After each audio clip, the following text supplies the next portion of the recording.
Hello and welcome to the Newsmakers with me, Andrea Sankey.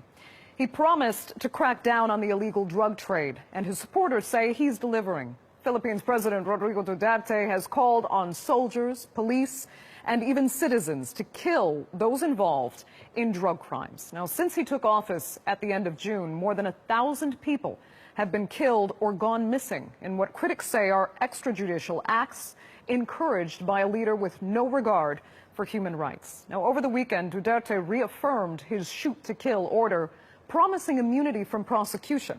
Today's newsmaker is Rody Duterte, as we ask if his zero-tolerance approach to the war on drugs is letting people get away with murder.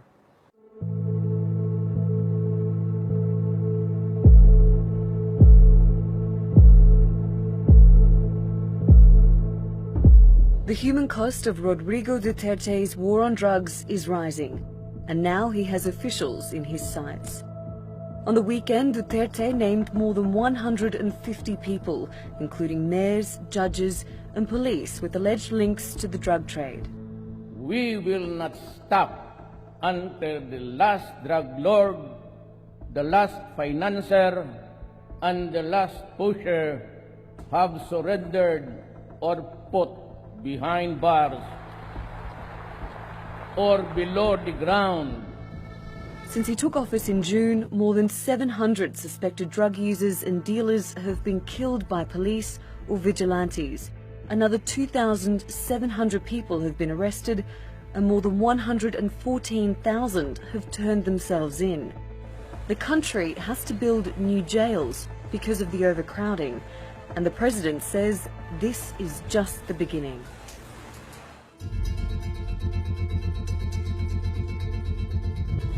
Shabu is the country's most popular drug. It's the poor man's cocaine, a type of methamphetamine mixed with caffeine. The Philippines has the highest rate of shabu use in the region. In 2014, almost 90% of drug seizures involved shabu. Successive governments have tried but failed to eradicate it. The man known as the Punisher made clear promises on the campaign trail to end the problem. 3 to 6 months, sabi ko, I will eradicate corruption, criminality, and drugs.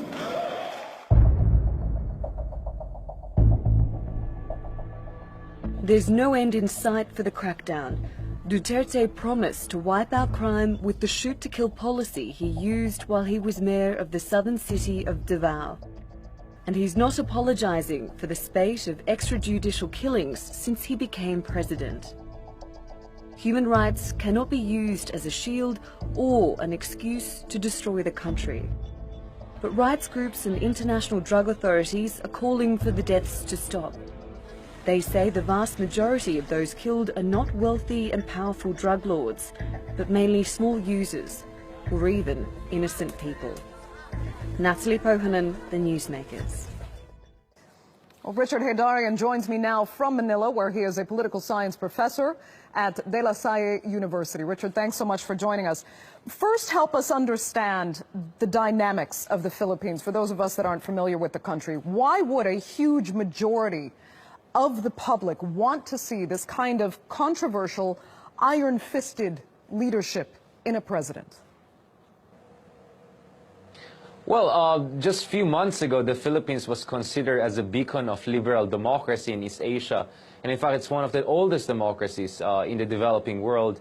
But since the campaign period, it seems that President Duterte, or when he was still a candidate, was quite effective in communicating a central message. And his central message was that the biggest problem in the Philippines is the lack of rule of law.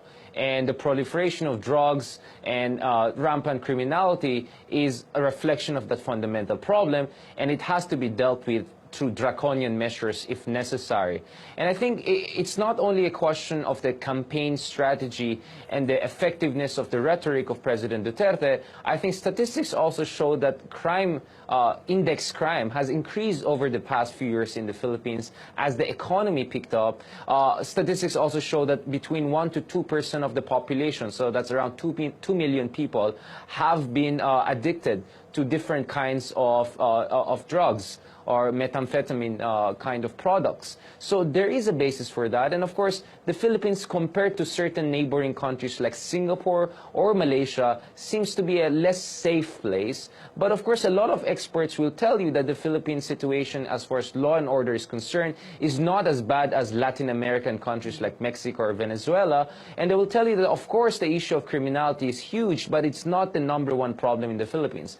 But I think so far, President Duterte has been able to convince the public that he needs maximum public support and maximum support also from other branches of the government to deal with this issue in a swift manner. He promised to deal with the issue of crime in 3 to 6 months, and we see within the first month in his office, he has already accelerated crackdown on criminality and drugs. Now, so far, it seems that there is an international outcry. Some allies like the United States have already spoken out against this. Liberal media and in the intelligentsia are very critical, but it seems the vast majority of the Filipinos are not very much opposing this. In fact, the latest survey suggests that more than 91% of the Filipinos have expected trust and support for the new president.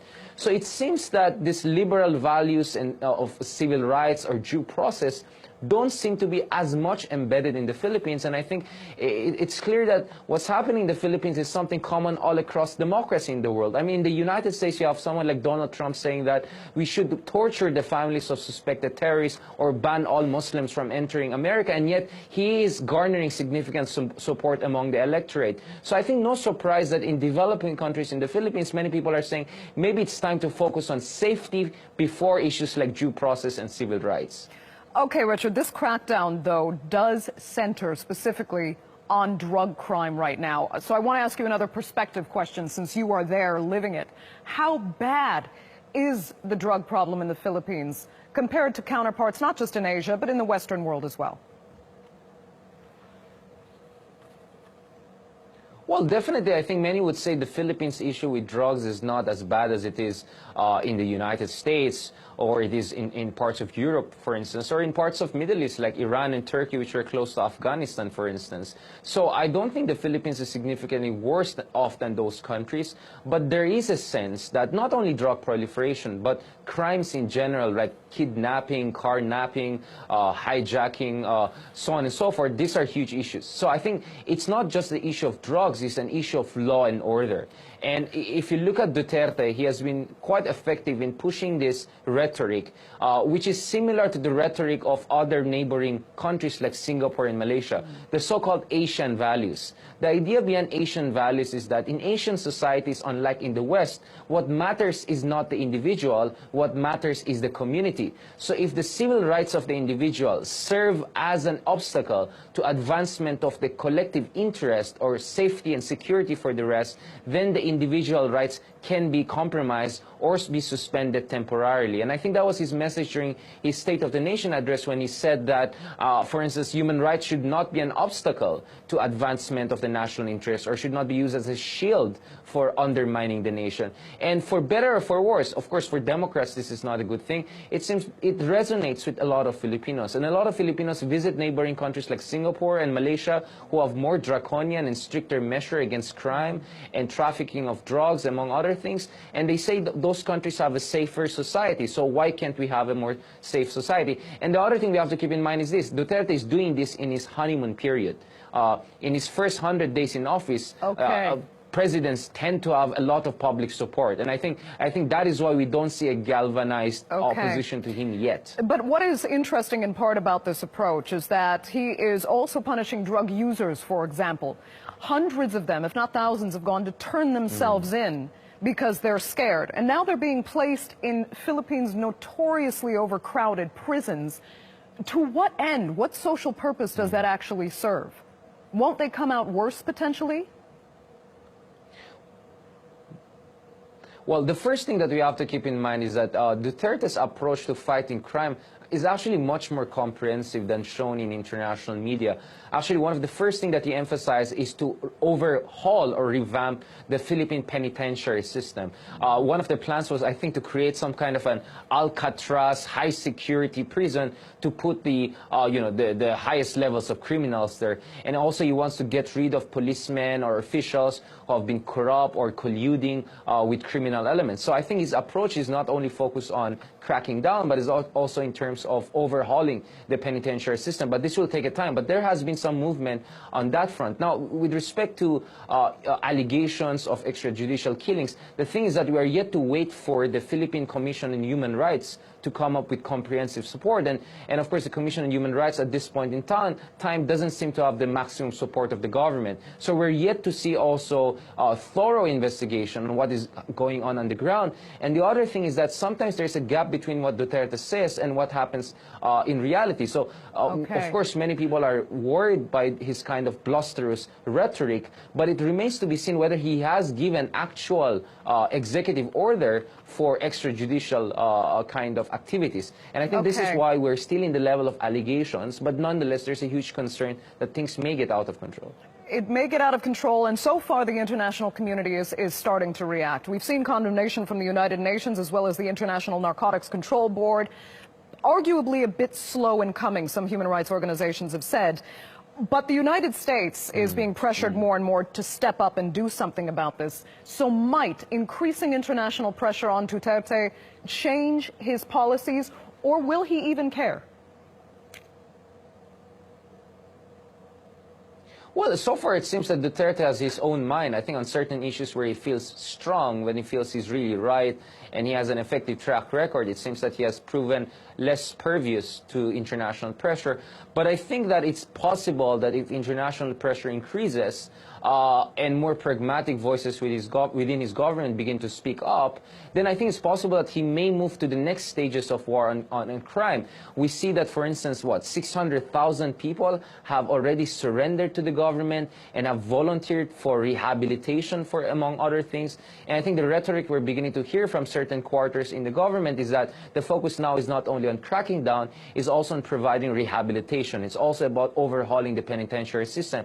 So it's possible that amid international pressure, or perhaps based on his own personal volition, he may move to the next stage of dealing with the issue of drugs. I think from Duterte's point of view, what he wants to show here is that he means what he says, that the things he said during the campaign period were not empty promises, and he's trying to show that he's a man of his words. But I think at some point it's possible that not only because of international pressure, but because of his own calculation and his own assessment, he will move to the next stage and say that maybe it's time to stop much more aggressive measures, and it's time to focus on issues like rehabilitation and reintegration of people who have surrendered to the government. As I said, hundreds of thousands have actually surrendered to the government, and they have volunteered for rehabilitation. I think that's the next stage of the war on crime or war on drugs that Duterte might need to deal with. Okay, Richard Heydarian, we're going to have to leave it there. Thank you so much for joining us from Manila.